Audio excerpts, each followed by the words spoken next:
Hello, xin chào các bạn đã quay trở lại với kênh YouTube Review 5 phút. Ở cuối tập 107, sau khi Vương Lâm đã trả lời được câu hỏi hóc búa của Thiên Vận Tử, anh ấy liền được lão ta đưa tới một ngọn núi và bắt đầu khảo nghiệm. Lúc này, không chút chậm trễ, trước gió lạnh rít gào, băng tuyết lạnh thấu xương, Vương Lâm đã chậm rãi tiến về phía trước. Theo Vương Lâm bước tới, hàn khí càng lúc càng nặng, mang theo từng trận âm thanh không ngừng thổi ập tới người Vương Lâm. Thời gian cứ trôi qua từng chút một, càng tiếp cận đỉnh núi thì hàn khí càng kinh khủng. Khi cách đỉnh núi chừng trăm bước chân thì Vương Lâm dừng lại. Chớp mắt anh ấy ở phía xa kia, bây giờ đã có loáng thoáng một tòa tháp 7 màu. Nhìn nó, Vương Lâm khẽ lẩm bẩm nói, toái tiên tri địa sao? Dứt lời, Vương Lâm lập tức bước tiếp. Khi bàn chân dẫm lên phía trên ngọn núi băng như thủy tinh, Vương Lâm mới bắt đầu thấy khó khăn. Đầu tiên là hàn khí thấu xương tràn vào cơ thể khiến Vương Lâm không thể trụ nổi. Thế nhưng, ngay khi nó tiến vào trùng kích cơ thể, đột nhiên Vương Lâm gầm lên, sát ý trong chớp mắt tản ra để lùi hàn khí vừa xâm nhập. Sau đó, anh ấy lạnh lùng nói, hàn khí này so với sát ý của ta thì không thể bằng, nếu không thể lạnh bằng lòng ta thì sao có thể so với nguyên thần của ta. Dứt lời, Vương Lâm ngẩng đầu lên, khóe miệng lộ ra một tia cười lạnh, chân trái lại bước lên, đi tới phía trước. Hai chân của Vương Lâm cứ thế từng bước một đều ngập sâu vào trong tầng băng, truyền ra từng trận bang bang hướng về đỉnh núi đi tới. Phía xa, Thiên Vận Tử ngồi trong bảo tháp phía trên đỉnh núi, lặng lẽ nhìn Vương Lâm cách đó không xa, đang từng bước đi tới. Hai mắt của lão lóe ra quang mang sáng chói, nhìn chăm chăm Vương Lâm, cả người rơi vào trầm mặc. Vô tình, lão tự lẩm bẩm nói, tên này không ngờ lại ở nơi này vấn tâm. Vương Lâm, vi sư vẫn còn xem thường ngươi, thêm 1 vạn năm, ngươi có thể đột phá đến bước thứ 3 không? Lời của lão vừa dứt, khung cảnh lại xoay chuyển về phía của Vương Lâm. Giờ khắc đó, vừa bước, Vương Lâm vừa suy nghĩ trong lòng lạnh lùng nói, ý cảnh của ta chính là một chút lĩnh ngộ về luân hồi, trong thiên hạ, luân hồi đạo chính là đại vô tình đạo. Lời vừa dứt, bức tranh đen trắng thuộc về ý cảnh của Vương Lâm hiện ra. Sau đó, từng luồng khí xám đen bay vào cơ thể, Vương Lâm gian nan bước thêm một bước đến bậc thứ 22. Nhìn anh ấy, Thiên Vận Tử tự hỏi, Tôn Vân năm đó đi được 26 bước, Vương Lâm, ngươi có thể bước ra được bao nhiêu bước?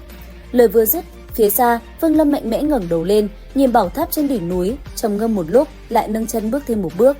Tuy nhiên, uy áp đè nén khiến Vương Lâm không thể đứng dậy nổi, phải rất cố gắng, anh ấy mới bước thêm 2 bước, 3 bước, 4 bước và 5 bước. Để rồi, theo từng bước của Vương Lâm, sự hiểu biết của anh ấy lại càng có sự tiến hóa lớn. Nhờ vậy mà anh ấy cũng bước được qua 27 bước, đồng thời ngộ ra ý cảnh nhập thể. Thế nhưng, đứng trước bậc thứ 28, Vương Lâm trong đầu thầm tính toán nói, nếu tiến thêm bước nữa, e rằng toàn bộ tu vi sẽ sụp đổ. Lời anh ấy vừa dứt thì ở phía xa, ngồi ở bảo tháp phía trên, Thiên Vận Tử thở sâu, lẩm bẩm nói, trong vòng 100 năm, người này nhất định có hy vọng vấn đỉnh. Lời lão vừa dứt, phía xa, khi Vương Lâm đang do dự ở bước thứ 28, thì Thiên Vận Tử đột nhiên hô lớn nói, đi lên gặp ta. Dứt lời, tầng băng trước người Vương Lâm lập tức phản xạ ánh sáng 7 màu, một chiếc cầu vồng xuất hiện trước người Vương Lâm. Sau đó, nó liền mang Vương Lâm về phía bảo tháp nơi Thiên Vận Tử ở đó. Khi Vương Lâm đi tới, Thiên Vận Tử mới nhìn anh ấy nói, tổ tiên của Thiên Vận Tông ta không phải là tu sĩ mà là thiên vận số, thứ cả đời lão phu theo đuổi chính là thiên vận, tất cả đều thuộc vào một chữ vận. 100 năm trước ta gặp ngươi chính là vận số giữa ta và ngươi cũng là người tài, ta rất quý trọng ngươi và muốn thu ngươi làm đệ tử. Ngươi bước được 27 bước chính là vượt ngoài dự liệu của ta, quả nhiên không làm ta thất vọng.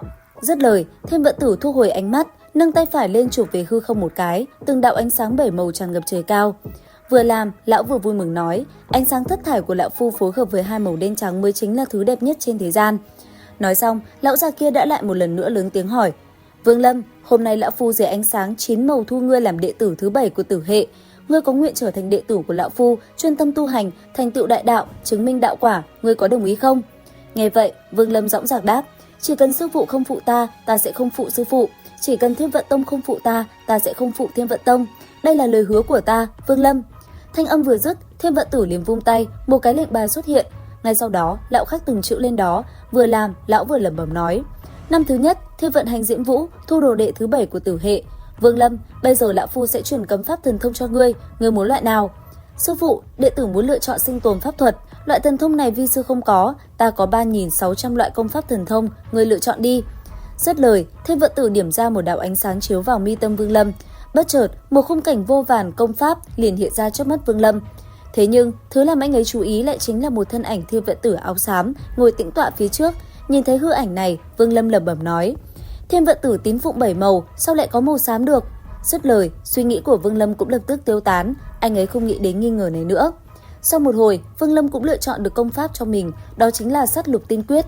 Thấy Vương Lâm đưa ra lựa chọn như vậy, Thiên Vận Tử vẻ mặt niềm nở nói, Sát Lục Tinh Quyết, Tốt, khi nãy ngươi cũng thấy một hư ảnh giống ta rồi, đừng suy nghĩ nhiều, người áo xám kia chính là do khi vi sư còn trẻ tu luyện nguyên thần thứ hai, hắn tu luyện chính là sát lục tinh quyết, đúng lúc phù hợp với yêu cầu sinh tồn thần thông của ngươi. Nghe vậy, Vương Lâm liền gật đầu, thế nhưng trong đầu anh ấy lại đầy hoài nghi. Còn Thiên Vận Tử, lão ta rất nhanh đã giảng giải về sát lục tinh quyết cho Vương Lâm nghe.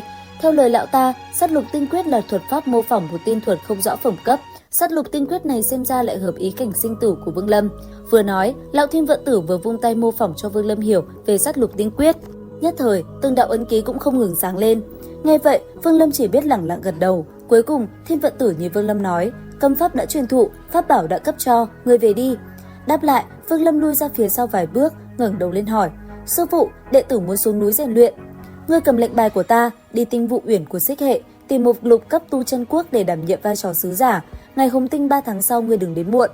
Thanh âm lão vừa dứt, chỉ một cái phất tay, Vương Lâm đã được lão ta đưa đi. Không lâu sau, chỉ thấy Vương Lâm ở tại một nơi hoang vắng, đó chính là nơi thuộc về Xích Hệ. Thế nhưng, khi anh ấy đang định bước vào, thì một thanh âm vang lên quát, người tới, dừng lại. Nghe thế, Vương Lâm không nói một lời, trực tiếp đưa lệnh bài trong tay vung về phía trước. Sau đó, không cần để tên kia mở lời, anh ấy đã liền biến mất.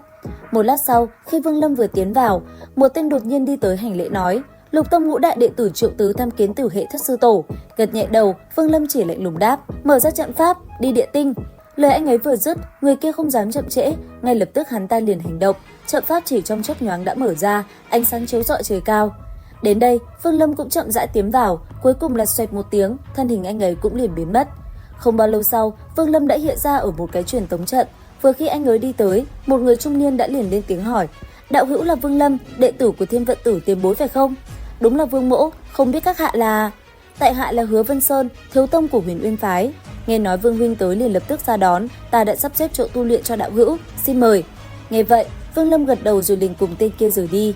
Thời gian qua đi, không lâu sau, Vương Lâm bây giờ đã ở một nơi vắng vẻ. Nhìn mọi thứ xung quanh, Vương Lâm đứng lặng yên suy nghĩ một hồi. Lát sau, anh ấy mới tỉnh táo lại và bắt đầu tiến hành tu luyện sát lục tinh quyết. Nhất thời vào lúc đó, theo bàn tay khẽ động, chỉ thấy Vương Lâm hiện hóa ra từng đạo ấn ký của sát lục tinh quyết. Đồng thời, khi bàn tay vung lên, từng luồng khí xám cũng liền tản ra, rồi bao phủ lấy cơ thể Vương Lâm.